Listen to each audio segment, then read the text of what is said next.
What's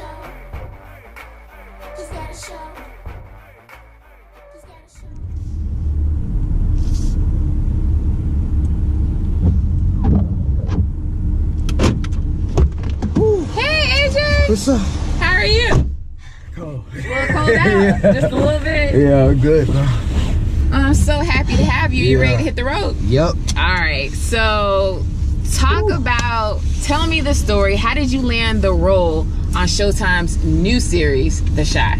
So, it's pretty crazy. I mean, it's funny, like, the week before that audition for the show, I had did like maybe 10 of them in 1 week for different shows in Chicago, you know, like Chicago PD, Empire, Chicago Fire, all that stuff. So I also had just got a role in Chicago PD a little bit before that, but I felt like I could have got a bigger one if I would have went in person, because I had to tape the audition because I couldn't make it. But, you know, I'm still grateful for the role, but I was still like, you know, if it's an upcoming one, I'm gonna try my best to get there in person. So when the shot came up and I heard about it, I was like, Mama, we gotta go do this one in person for sure. And she was like, I don't know, because we ain't got no gas money on, so I don't know how we gonna do that.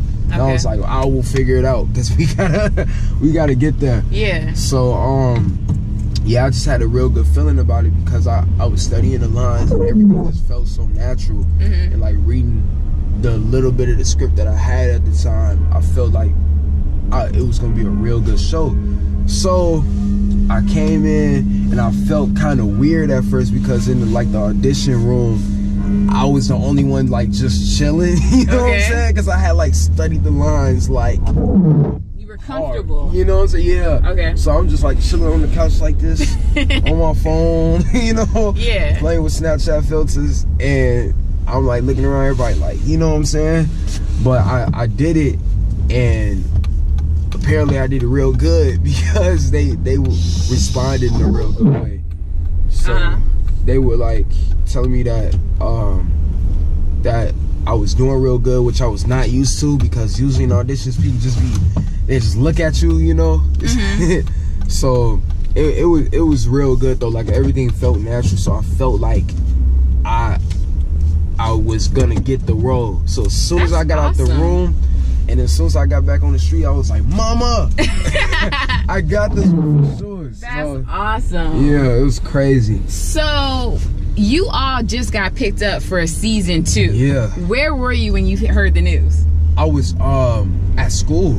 Yeah, I was at school, and my mama texted me. I'm doing math or something. I forgot what I was doing.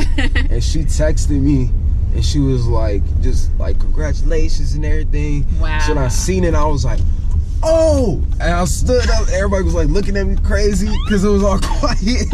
But I didn't care.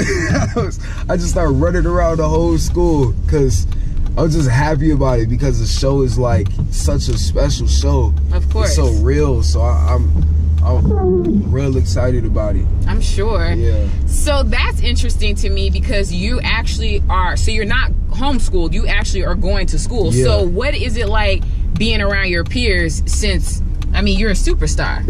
I mean, it's kind of weird now, you know, but I always my favorite phrase is I'm just chilling. I say it all the time. Like, I don't know.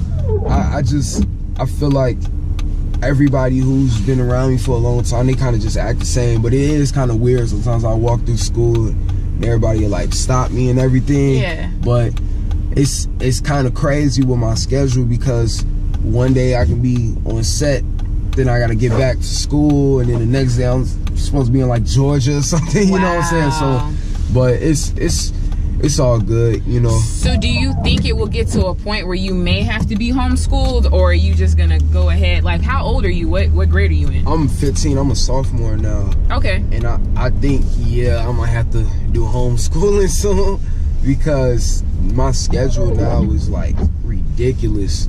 Like, I spend like weeks out of school for having to do different stuff. So I tried it once, and I didn't really like it that much, the homeschooling. Yeah. But I might have to just try it again, because you know, balancing it out is kind of crazy. And that takes me to actually my next question for you.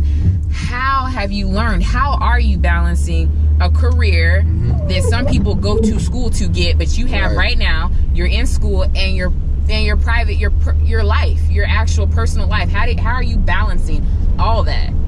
I feel like, you know, school is really the only thing I have to really take time to balance everything out with. You know, I feel like the traveling and everything is just a part of me at this point. Like, I'm so like numb to it that it's like I feel like I'm always moving, and I feel like it's just something that I love to do, you know what I'm saying? So school is the biggest thing that I'm like trying to figure out, but you know, I've gotten used to it now. Like I've kind of set different goals for myself, like weekly, you know what I'm saying?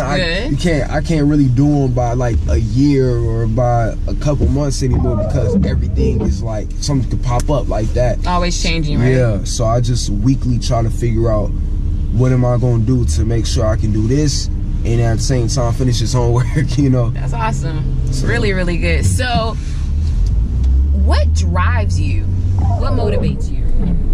I think the biggest thing that motivates me, everything, I mean, I got a very strong mama. She really helps me to not just talk about things and not just sit around and waste time. She helps me to figure out what I'm gonna do to get my goals done, you know? But also just different people who I look up to drive me. Some people I don't even know, like Malcolm X, Tupac. I love seeing Angela Rye on the news.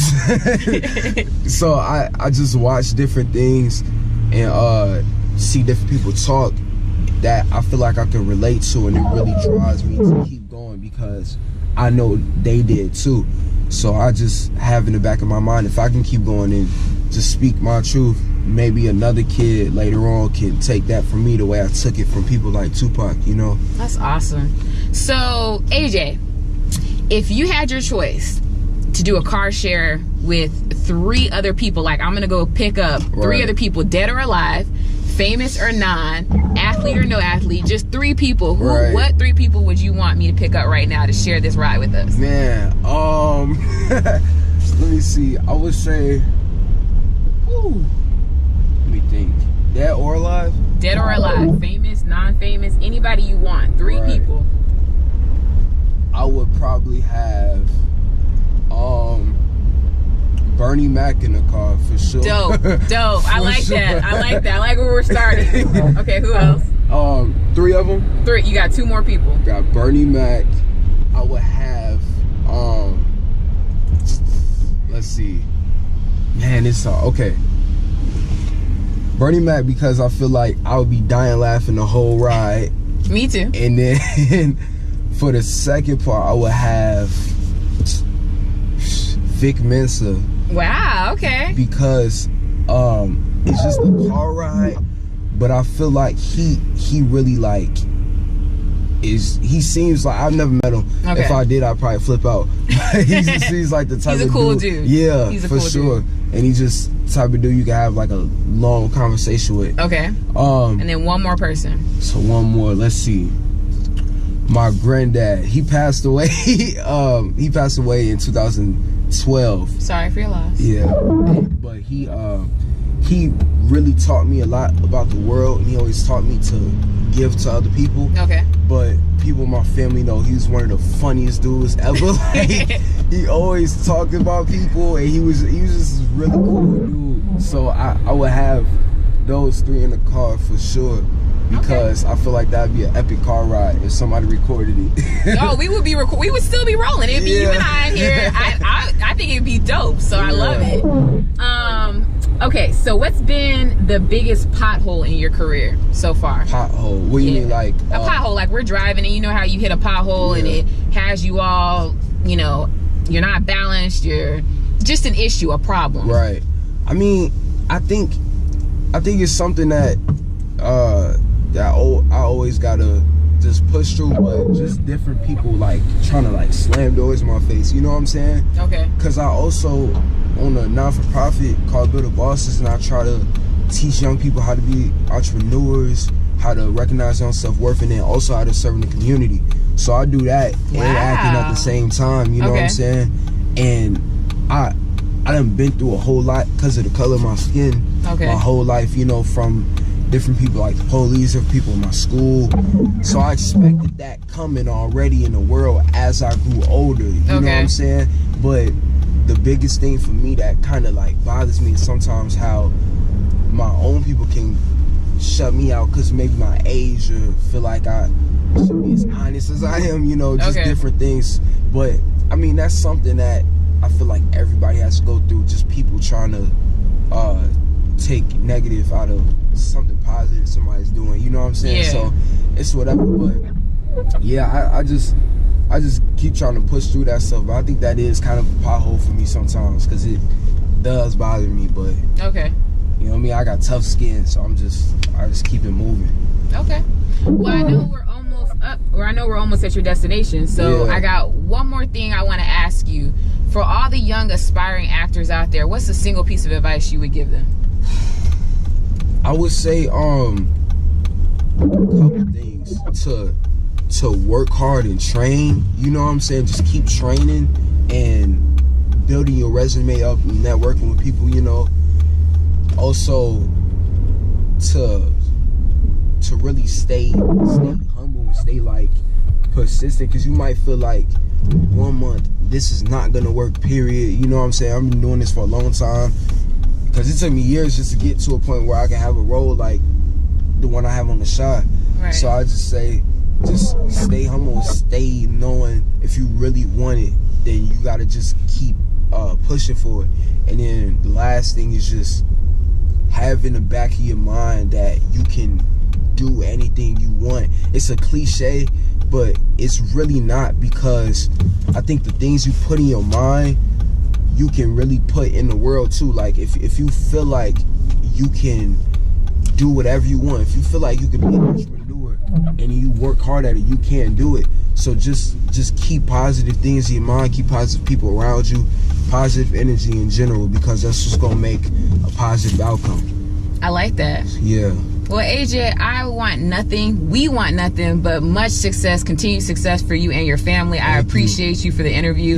And your mom is amazing, like you said, so shout out to moms. So, I mean, we're at your spot, but you know, if you need a lift, anytime you in Chicago, you know what line to hit, right? I'm coming. You know? Man, you up. Okay. Yeah. So, so stay warm out here, and we'll stay in touch. All right. Thank you. All right. See you later. All right. Ooh. Back to the cold. Right.